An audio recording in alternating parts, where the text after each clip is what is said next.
Então, boa tarde. A gente vai retomar o nosso estudo.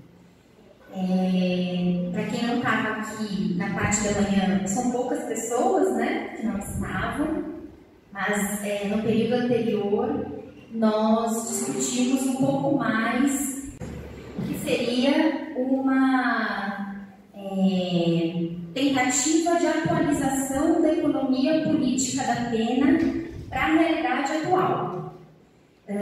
E aí, para isso, nós fizemos toda uma discussão sobre de onde vem, quais são os pilares, entendemos um pouco dessas transformações nos padrões de acumulação do capitalismo e chegamos na discussão que nós consideramos talvez polêmica, com alguns autores que compartilham do mesmo referencial teórico, mas que partem de algumas conclusões que, para nós, são insuficientes. Não vamos dizer que são equivocadas, né, mas que são insuficientes. E aí, diante disso, a gente vai tentar agora construir uma narrativa a partir da nossa história sobre as características do sistema penal brasileiro, para tentar responder, então, como é que a gente percebe o sistema penal brasileiro enquanto um instrumento de controle social no capitalismo dependente. O objetivo nosso, com essa primeira parte da fala, é justamente criar os subsídios para que nós possamos, na segunda parte, entender como se caracterizou o controle penal nos anos de gestão federal pelo governo do Partido dos Trabalhadores, de 2003 a 2015, 2016, início de 2016. Né?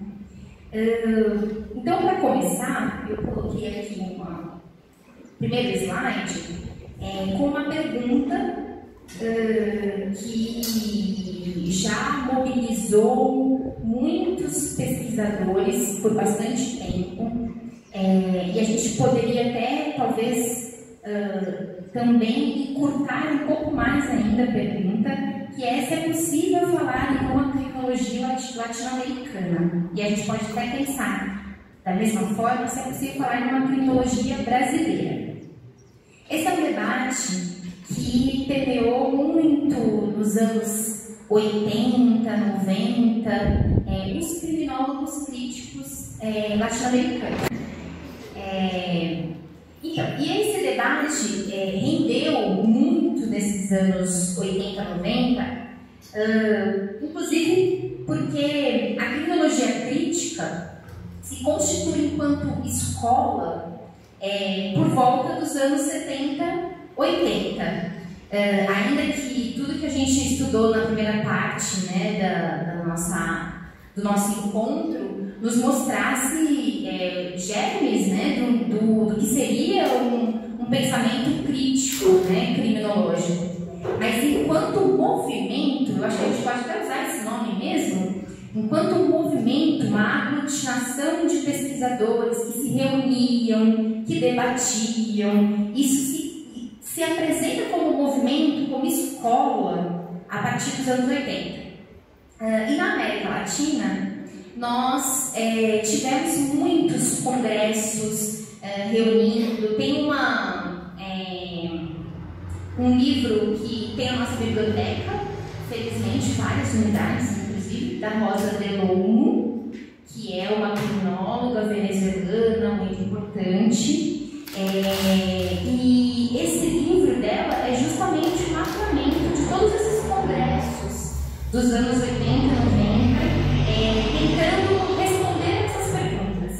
Aqui no Brasil, da mesma forma, ainda que, enfim, nós participávamos, né, dessa movimentação latino-americana, e também, desde então e também atualmente, os criminólogos brasileiros se encontram. A gente tem inclusive uma rede que faz encontros a cada 2 anos de grupos de pesquisa em criminologia crítica no Brasil, e parte desses debates da rede passam muito por isso. Não é possível falar em uma criminologia crítica brasileira e tudo mais. E essas discussões estão muito relacionadas com o nosso ponto de partida, a nossa conclusão na parte da manhã, de que certas narrativas eram insuficientes para explicar o controle penal latino-americano e o nosso brasileiro. Né? E aí eu coloquei nesse slide aqui algumas conclusões que a gente já chegou, né, na primeira parte. Então, primeiro, né, as especificidades do capitalismo periférico e o seu controle penal. Depois, o quanto que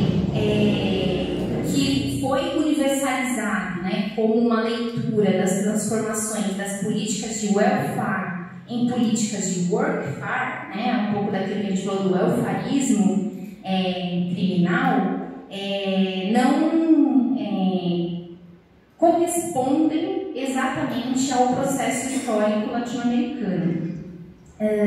E aí chegamos à conclusão que não há uma divisão paradigmática de controle penal disciplinar e controle, e sociedade do controle ou gestão de riscos, né?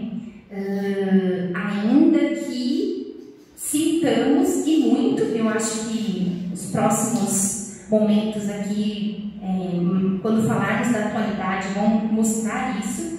Nós citamos no Brasil com muita força o impacto das políticas de lei e ordem, das políticas eficientistas que se colocam na ordem do dia do capitalismo global, né? Mas enquanto divisão paradigmática, enquanto momentos de transição com características diferentes, esse modelo de explicação não nos contempla, né? De outro lado, nessa leitura de compreender as especificidades latino-americanas, eu acho que vale a pena trazer aqui um autor que vocês já devem ter ouvido falar, alguns, que é o Máximo Sosso. O Máximo Sosso, ele é um argentino que também compartilha dessas reflexões sobre a economia política da pena. E ele organizou uma obra e vem organizando encontros e debates, tentando perceber o que seria, ele vai chamar dessa forma, a gente vai ver que a gente não compartilha totalmente com essa classificação, de governos pós-neoliberais, tentando colocar nesta classificação os governos tidos como componentes da onda progressista latino-americana nos final dos anos 90 e especialmente nos anos 2000. E ele tenta entender como que nós encontramos respostas do encarceramento em massa nesses governos ditos pós-neoliberais.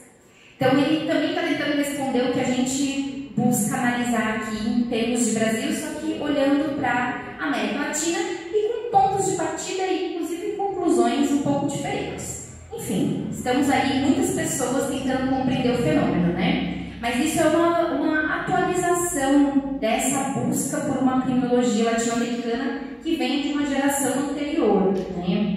E aí, ao mesmo tempo que se busca fazer um diagnóstico, também busca-se entender se há, de fato, e eu acho que nas últimas semanas, essa discussão é renovada, na pergunta mesmo se houve um esgotamento desse ciclo progressista latino-americano, né? A gente depois pode compartilhar impressões sobre isso. Mas é entender as características desse ciclo, né? E como, de formas diferentes, algumas com mais coerência de projeto, outras menos, mas em todas a gente percebe que este ciclo progressista foi composto por governos com características de promover regimes conciliatórios de classes.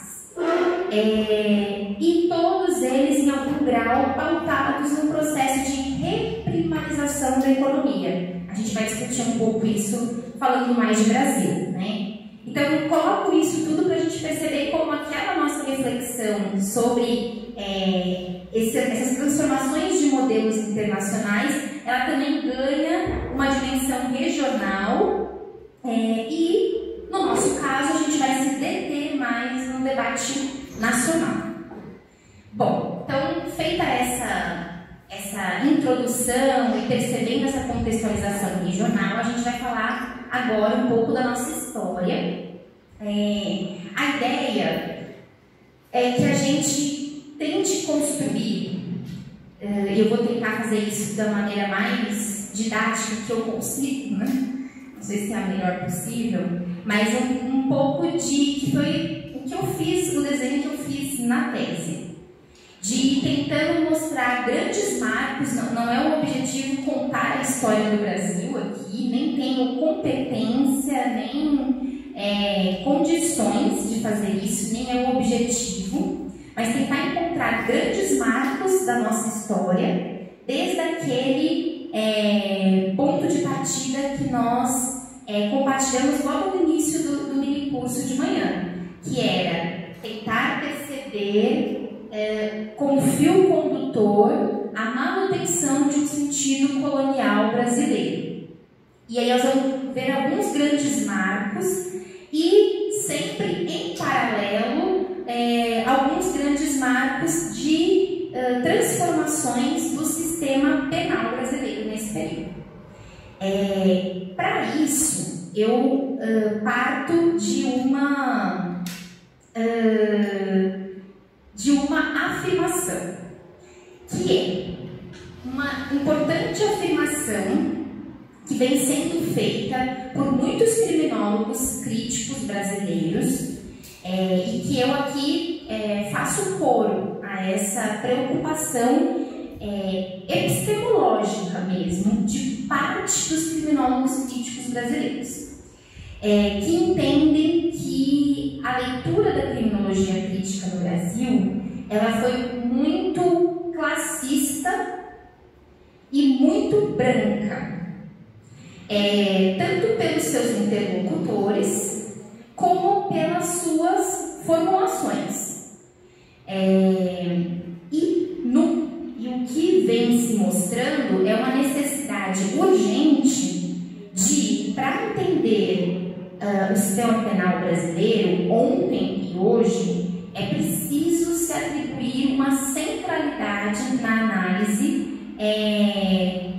a partir do racismo como relação social e o racismo enquanto produtor e produto do sistema penal. Então eu coloquei aqui no slide que quando a gente olha até pouco tempo atrás, nos estudos que são enquadrados como crime, que se auto-intitulam como criminológicos, né? A gente pode ter um monte de estudos que não se auto-intitulam como criminológicos, que são verdadeiras leituras criminológicas da realidade. Mas deste campo de estudos, que ainda é muito restrito ao direito, não apenas, isso é um grande problema, né? Então a gente tem a sociologia criminal, muitas vezes estudando os mesmos fenômenos, às vezes com outros marcos, e não se identificando, e não dialogando, e não trocando com a criminologia, né? Como se fossem campos de estudos absolutamente diferentes. E a criminologia geralmente é nomeada assim por juristas, né? O que é um problema, a gente precisa romper essas barreiras, né? Mas naquela definição que eu fiz lá no comecinho do encontro, quando eu trouxe que a gente parte aqui do paradigma da reação social e da noção não de uma leitura ontológica, essencializante de crime, criminalidade, criminoso, mas sim dos processos de criminalização. Isso tudo se fortaleceu nos anos 80 com a escola criminológica crítica e uma categoria-chave para essa compreensão que fez com que a criminologia crítica desse um salto diante das teorias do etiquetamento ou da rotulação era justamente a noção de seletividade penal. Então, compreender que há processos de criminalização e que eles são profundamente políticos e não jurídicos se traduziu por meio da categoria da seletividade penal. E aí foram muitos estudos em diferentes áreas, então estudos que focavam nos crimes no colarinho branco, estudos que se focavam no perfil da população prisional, enfim, uma série de estudos que foram demonstrando que o sistema penal ele é seletivo.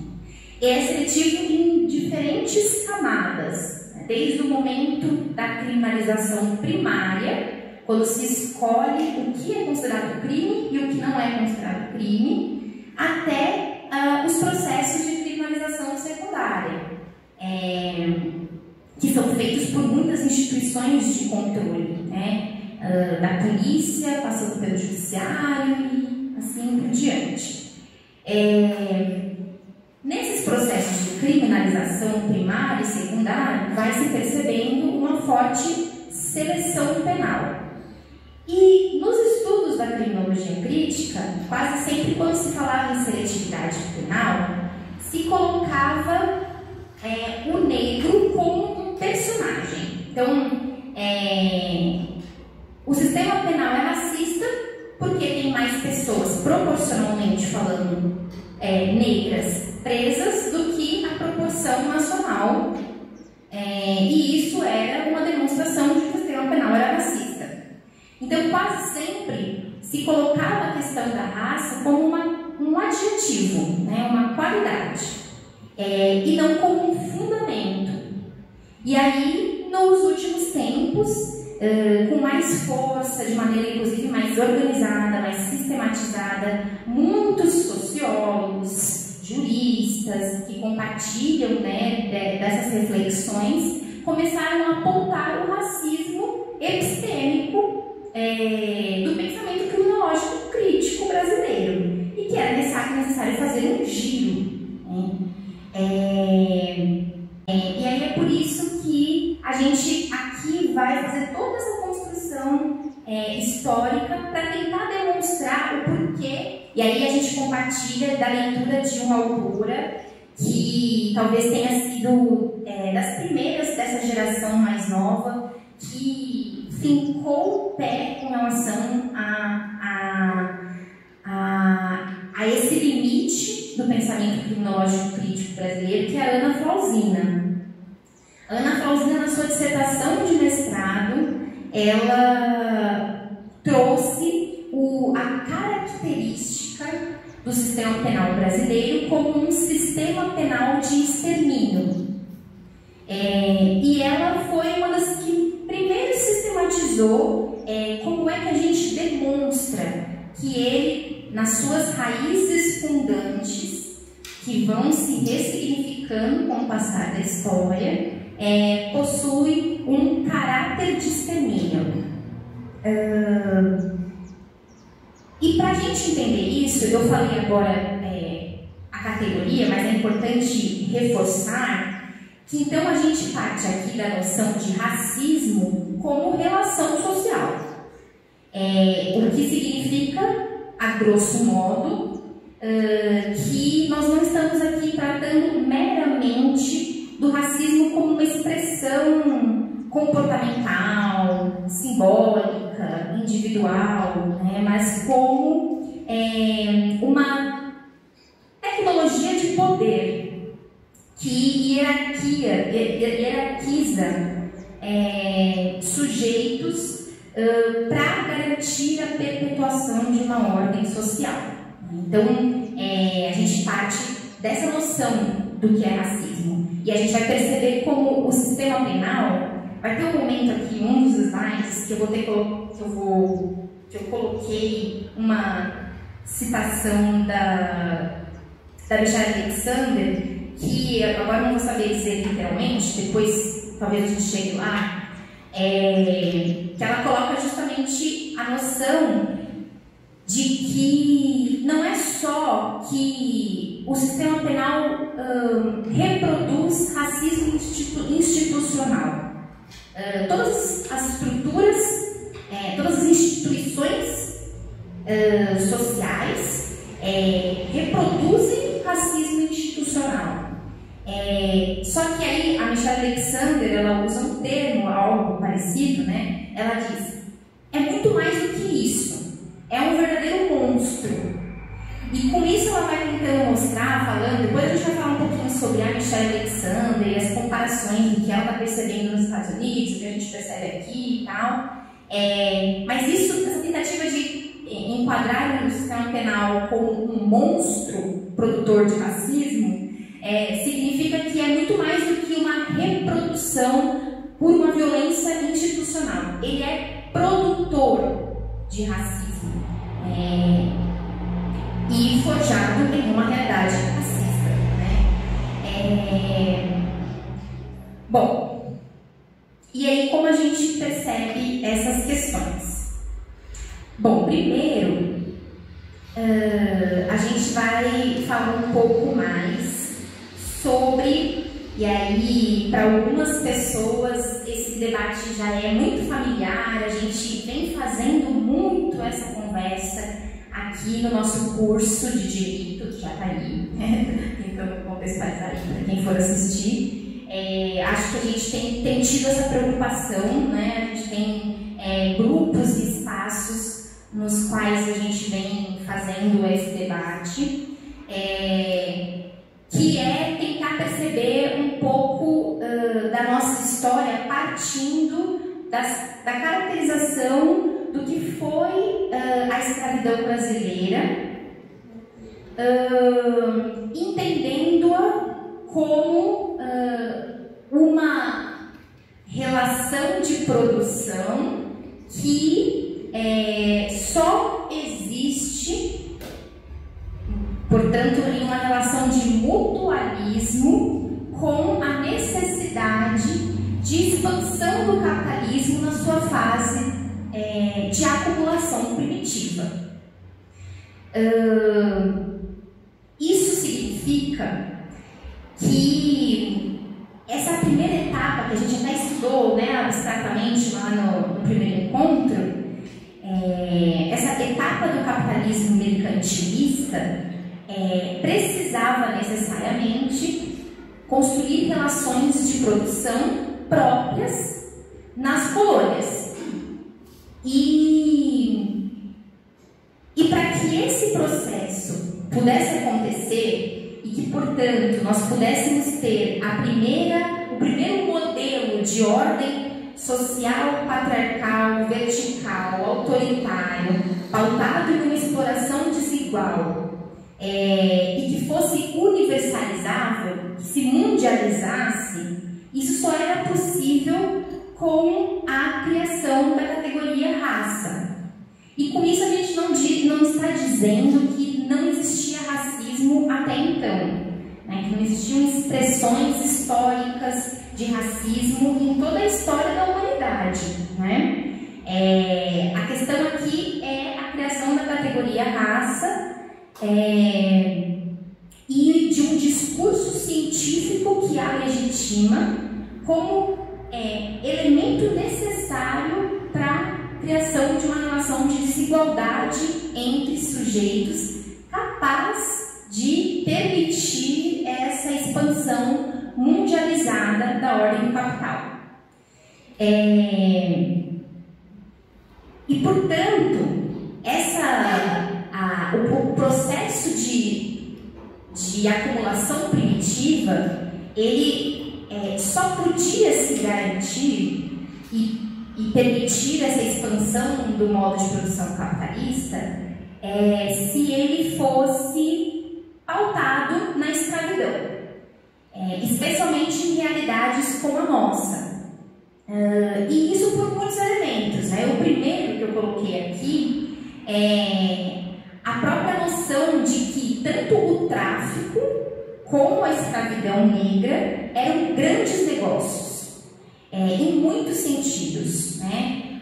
O tráfico tráfico era muito lucrativo, especialmente no começo, né, com os monopólios das rotas, e a escravidão negra era muito interessante enquanto negócio, portanto, enquanto compra e troca dessa mercadoria, que era a pessoa escravizada, como também como uma possibilidade, especialmente em realidades como a brasileira, de grande extensão territorial, na qual a extração, a rapina, né, porque é de rapina que estamos falando, né, a gente nasce como negócio, né, a gente não nasce como nação.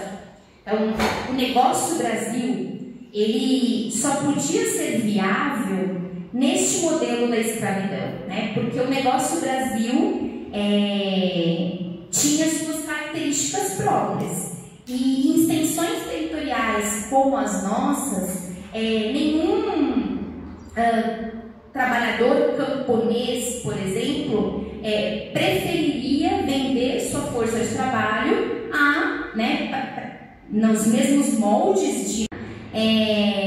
nenhum deles preferiria ter o desenvolvimento de uma economia de subsistência, né? Então era uma inviabilidade de que esse modelo, que só serviria para a rapina, né, como negócio, para envio de matéria-prima para as metrópoles, só era possível o trabalho escravo, né? Então tinham todas a conjunção de elementos econômicos mesmo que determinavam o porquê da escravidão moderna existir como uma necessidade da mundialização do capital, né? da hegemonia global da ordem do capital. E é por isso que a gente tem uma série de debates, a gente faz muito no nosso grupo, né? É um dos elementos que movimentou a criação do grupo de pesquisa em direitos humanos, questão racial e capitalismo dependente. Era justamente essas classificações, se a gente está falando de relação de produção, de modo de produção, o que é o escravismo, qual é o seu patamar estrutural, como a gente pode definir o escravismo. Isso fez com que nós compartilhemos de algumas leituras que para nós são muito importantes por complexificarem o debate. E aqui eu compartilho de uma que é a do Clóvis Moura. E a leitura do Clóvis Moura, ela parte da noção, e isso está em algum lugar aqui, parte da noção de que o escravismo brasileiro, por ser essa composição tão própria, ele só existia enquanto um mecanismo que teria formas de controle econômico e extra-econômico. A gente vai falar um pouco sobre o que é esse econômico e extra-econômico no decorrer da fala. Mas essa noção de que era um sistema, uma relação social que tinha vamos dizer assim, uma dualidade central, que era o conflito escravo-senhor de escravo, o que não significa que não tivéssemos uma relação social mais complexa. Então, por exemplo, nós tínhamos, vocês devem se lembrar disso quando estudaram história, né? Tínhamos economia de subsistência, por exemplo, a pecuária, né? Enquanto inclusive uma contraface das monoculturas, por exemplo, da cana no Nordeste. Então, nós tínhamos outras composições sociais, mas a centralidade que movimentava esse sistema, essa relação social, era o conflito entre escravo, escravizado, e senhor de escravo. E este conflito, que era central para a movimentação dessa social escravista, ele só se sustentava com uma relação entre elementos econômicos e extra-econômicos. Portanto, justamente por essa complexidade, e esses elementos extra-econômicos vão envolver uma série de elementos de desumanização, de violência, a gente vai falar bastante sobre eles. É justamente por essa complexidade que o Clóvis Moura, por exemplo, reivindica a categoria modo de produção escravista, porque entende que não é uma mera relação de produção, é uma relação social complexa que envolve elementos econômicos e extra-econômicos e que possui leis próprias, né? E justamente por não ser meramente econômico, para ele é um modo de produção. Só que essa leitura dele de modo de produção, de forma alguma, então eu ainda reivindico, né? Estou disposta a ser convencida do contrário, mas acho bem sofisticada a leitura dele e bem adequada, porque nisso, ainda que este termo, modo de produção, gere tanto alarde, me parece que essa noção dele, em todos os momentos da obra dele, ele coloca que isso não significa que este modo de produção existiria sem o capitalismo. Ele só existe por conta desta movimentação pela hegemonia da ordem do capital. Ele é a outra faceta da moeda do capitalismo. Então, existe uma relação de imbricação, de mutualismo, mas é uma relação social com características muito próprias. Então, eu acho que essa categoria me parece bem adequada para a gente entender essa complexidade que mobilizou o escravismo brasileiro, que é o que a gente vai falar mais, né? A primeira coisa, então, para a gente começar a entender como é que começa o sistema penal aí, ainda durante a escravidão, a primeira coisa é perceber, eu coloquei aqui nesse slide, né, uma série de elementos que vão desconstruindo um mito, que não é um mito que veio à toa, que apareceu de repente, ele tem uma origem histórica, ele tem autores, ele tem projetos por trás, né? Então, o Abdias Nascimento, por exemplo, vai chamar do luso-tropicalismo, que tem como figura mais famosa o Gilberto Freire. E o luso-tropicalismo é responsável pela noção de que a escravidão no Brasil foi mais branda, foi leve, foi de outro tipo e coisas parecidas. E aí eu coloquei aqui alguns dos elementos que começam a desconstruir, são muitos, né? Esses argumentos. Então eu coloquei aqui, né, a escravidão brasileira pautada na violência sexual, a gente já falou bastante sobre isso, pela destruição, pela depreciação das culturas originárias africanas, pela calamidade alimentar, pelos regimes extenuantes de trabalho, pela alta mortalidade infantil, pelas torturas, pelo banzo, que era a depressão de negras e negros. Esse processo violento, ele vem desde a travessia. E aí tem muitos estudos que vão mostrando, né, como essa travessia podia durar 180 dias e podia durar 5 meses. A depender das rotas e das intencionalidades políticas mesmo, né? E como a destruição da humanidade dessas pessoas começa na travessia, né? E é importante destacar, eu coloquei aqui no slide, né, que o Brasil foi o país na América que mais africanos escravizou, 41,8% do total trazido para o continente e por mais tempo. O encerramento do tráfico aconteceu em 1850 e a abolição, como vocês bem sabem, em 1888. Nós temos, portanto, um processo de uma escravidão que pode ter sim suas próprias características, inclusive pelo caráter geográfico. Esse era um dos pontos, por exemplo. Os escravos ficavam mais esparsos, e isso fazia com que eles criassem relações de intimidade e afeto. E aí, para se contrapor a isso, Abdias Nascimento, por exemplo, coloca, quando ele vai caracterizar o Estado brasileiro como um Estado genocida, ele coloca que o elemento central, e que talvez seja o primeiro, né, seja perceber como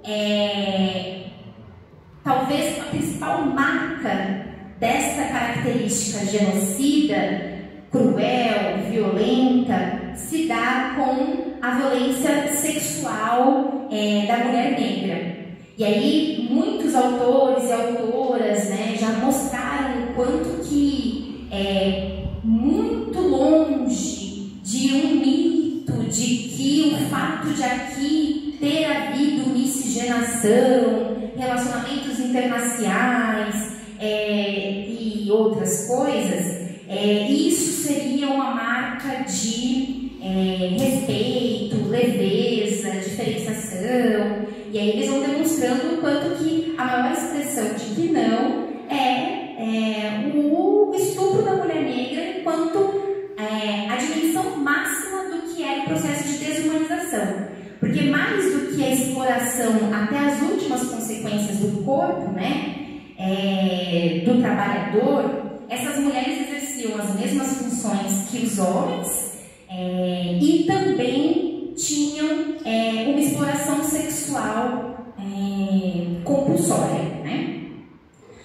Bom, e inclusive a marca do estupro da mulher negra como a marca, né, a origem do genocídio, também nos explica muitos dos elementos até hoje, né, com relação à hipersexualização, solidão afetiva, hiperexploração da mulher negra e assim por diante.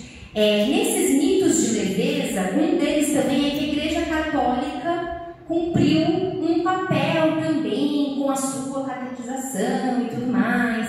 Acho que um ponto importante para destacar sobre isso, tem pessoas aqui que podem falar mais depois, estou olhando aqui para uma delas, mas acho que é importante destacar que tem várias diferenças historiográficas de quando chegou o primeiro navio negreiro, quando, né, desembarcaram no Brasil os primeiros africanos sequestrados, mas de qualquer forma, a gente bem sabe que a primeira etapa de escravidão foi a escravidão indígena, né? Primeiro uma leva de etnocídio, depois e concomitantemente um processo que inclusive perdurou enquanto havia escravidão negra, né?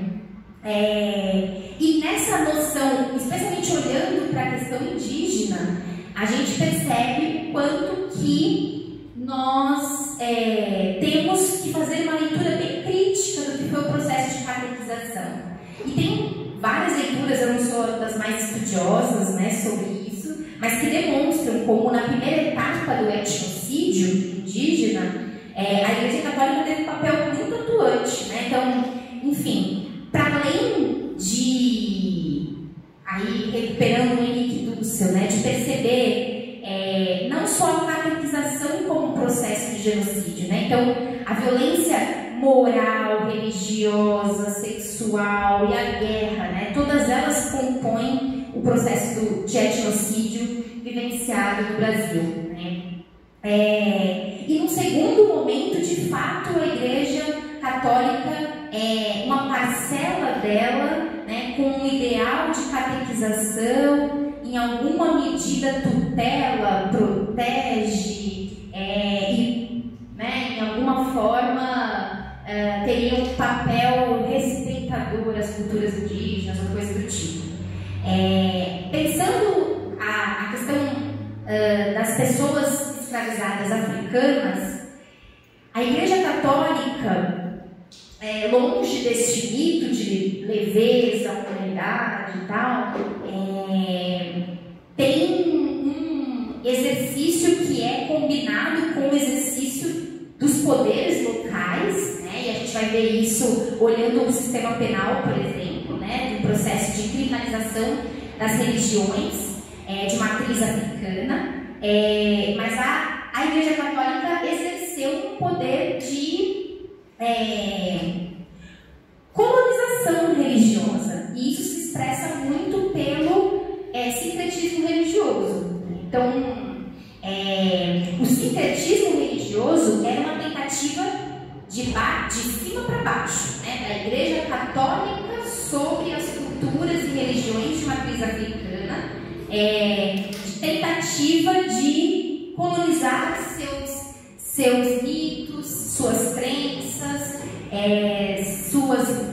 seus rituais, suas liturgias, de forma que, em algum modo, até percebendo o elevadíssimo grau de desvantagem que o catolicismo se encontrava, de tentar incorporar isso numa espécie de catolicismo popular, né, como forma de hegemonia, de violência, de prevalência, né? Mas é claro que isso e tantos outros aspectos, porque estamos falando de uma relação conflituosa central, isso também tinha sempre, do outro lado, um processo de resistência muito forte, né? E se o sincretismo religioso era um projeto da Igreja Católica, o sincretismo religioso também era uma tática de sobrevivência das religiões de matriz africana, né? Então, a gente presencia, então, por exemplo, o Dia Santo, né? A criação do Dia Santo, o domingo, enquanto Dia Santo, para garantir que essa força de trabalho que era explorada por 16 horas ao dia, sob tortura, em trabalhos pesados, que ela pudesse ter algum momento de reprodução, né, de revigoração, criou-se o Dia Santo, né, e a liberação dos trabalhos no domingo. Era meramente com o objetivo de garantir uma exploração ainda mais eficaz, mas tinha como contrapartida o Dia Santo como um dia de cultivo de vínculos, de tentativas de reversão de um processo de aculturação e deculturação profundos, vivenciados por essas várias facetas de desumanização, né? Então a gente sempre vai presenciar em toda a nossa história, e isso é algo muito importante de ser registrado, sempre teremos as violências e as resistências a elas, com muita força na realidade brasileira. Bom, então nesse mesmo sentido, eu coloquei aqui a tentativa de mostrar um pouco essas características da escravidão brasileira, as razões do seu declínio e quais elementos nos fazem perceber o seu esgotamento. Coloquei aqui uma classificação do Clóvis Moura, que a gente costuma aderir bastante, e que vai fazer bastante sentido para a gente pensar o capitalismo independente depois,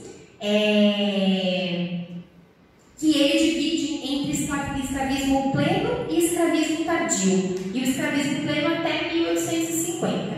E ele coloca o escravismo tardio como um momento de verdadeiro esgotamento do modelo econômico e do conflito entre as classes de escravos e senhores de escravos. Então, este esgotamento, a gente vai ver qual foi o projeto hegemônico, e a gente vai entender que também esse projeto hegemônico é parte de um desgaste promovido pela luta da classe escrava.